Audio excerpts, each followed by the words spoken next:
So my name is Mike, and I have a 2016 Cadillac ATS-V. Hi guys, and welcome to the Speed Edition. Today I have for you a Cadillac ATS-V. And I know probably many viewers haven't heard of these cars, but let me tell you something. These cars are fantastic.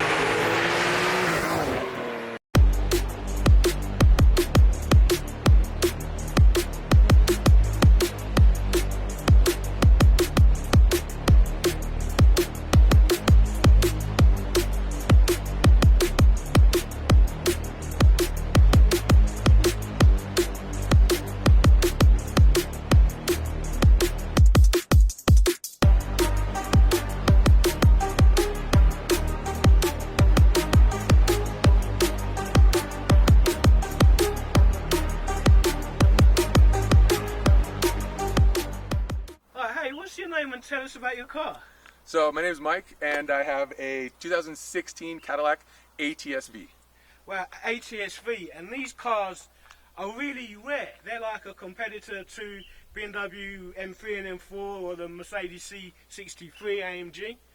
And this is a Cadillac. It's a Cadillac. Yeah, people always think, wait, Cadillac makes a fast car? I thought they were just for older folks that wanted to cruise around, but Cadillac actually made a proper sports sedan and sports coupe. Stock, it was 464 horse.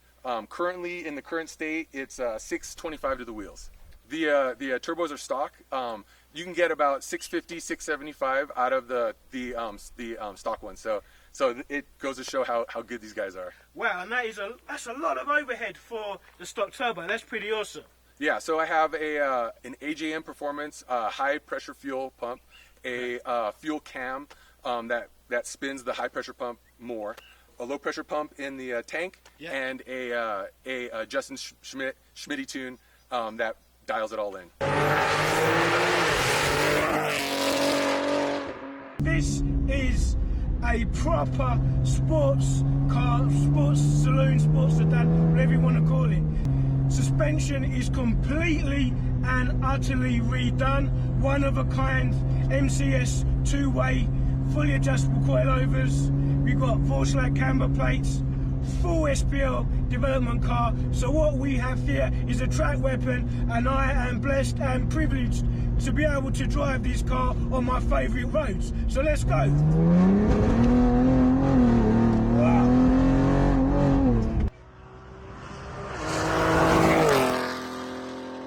So straight away, we had the turbos in the hot V of the car. Small turbos, but still with a big overhead.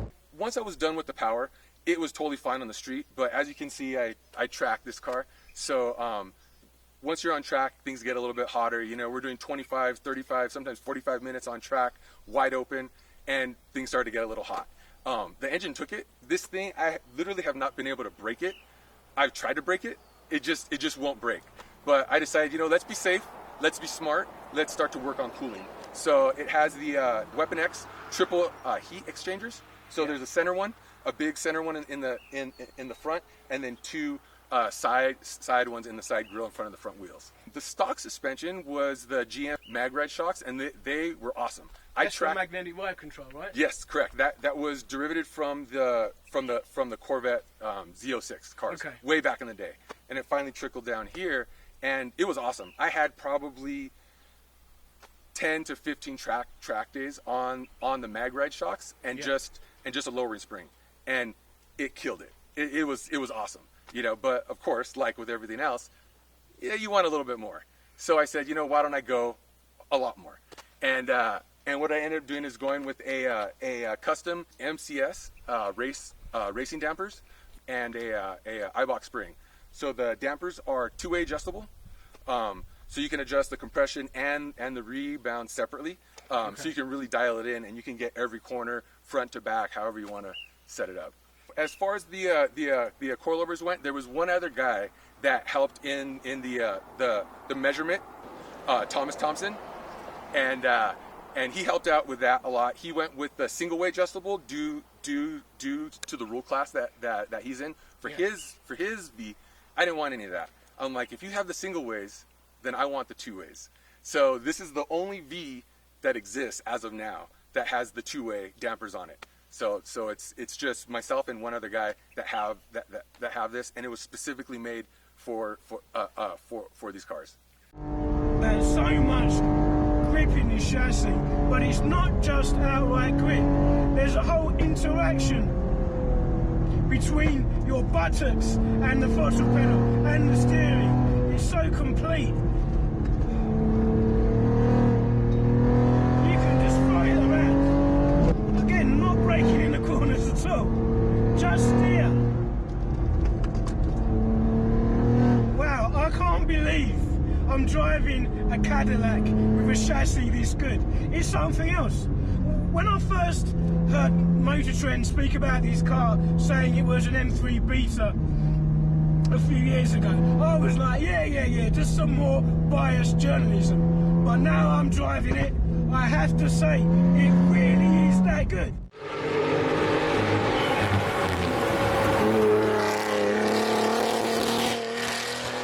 Wow, again, and there's another corner. And just the flick to the left. I'm not even caring about braking. Just the flick to the left, tiny bit of understeer, sorry, and that's it. Again, another flick to the right on the gas. Coming up to the corner, not even thinking about brakes. Dude, this chassis is something else.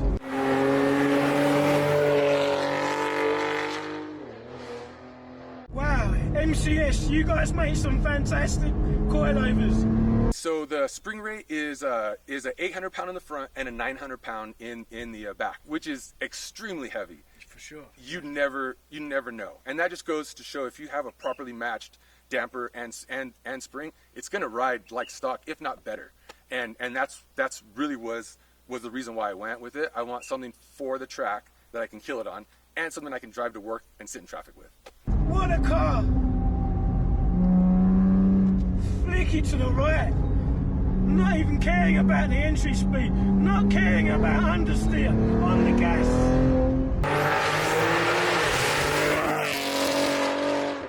Just the right amount of communication from the steering. You can hear that squeal from the tyres, but not much. Flicky to the left. The way that the suspension soaks up the bumps, this feels like OEM, no exaggeration whatsoever. Such a great car, putting a great smile on my face, and these mountain roads are the perfect place to try this chassis. It's incredible. We're going downhill, coming down the mountain now, which would be a test for the brakes of many cars, but not these.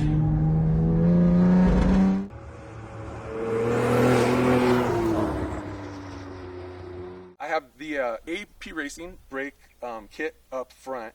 Again, since there wasn't very many of these cars, there wasn't a lot of parts available. So we either had to source it ourselves, reach out to companies. So I reached out to the company and I said, hey, do you make a kit for us? Obviously they said no. But they said we'd be interested.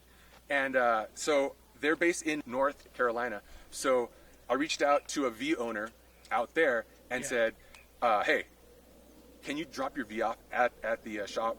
I'll give you gas, I'll buy you dinner, like whatever it is. Can you just take your car there? He was so cool. He was just like, dude, I'll just go ahead and take it. So he dropped his car off there, left it for a week. They called me up and said, we have a kit. Do you want to buy it? And I was kind of right on the hook, and I was like, oh crap, I guess I have to buy it now. So I bought the kit, and the stock brakes were awesome. I would just run a race pad, and I had a ton of track days on the stock brakes with just a race pad, and they were great. But as I started to get a little bit quicker and brake a little bit later, I started to feel a little bit of fade. But mind you, this was tons of track days in. So I decided to get these, and I haven't been able to fade them yet. With full aero, full slicks, braking as late as the car can brake, it just holds up. They don't even smoke. They just take it. It's pretty amazing. Do not sleep on the ATS-V. The chassis is fantastic. Man, I'm sure the owner can bully 911s on track with this car. 911, move out of the way. And what a perfect road. Such a fluid chassis. Can really focus on your steering and your braking points.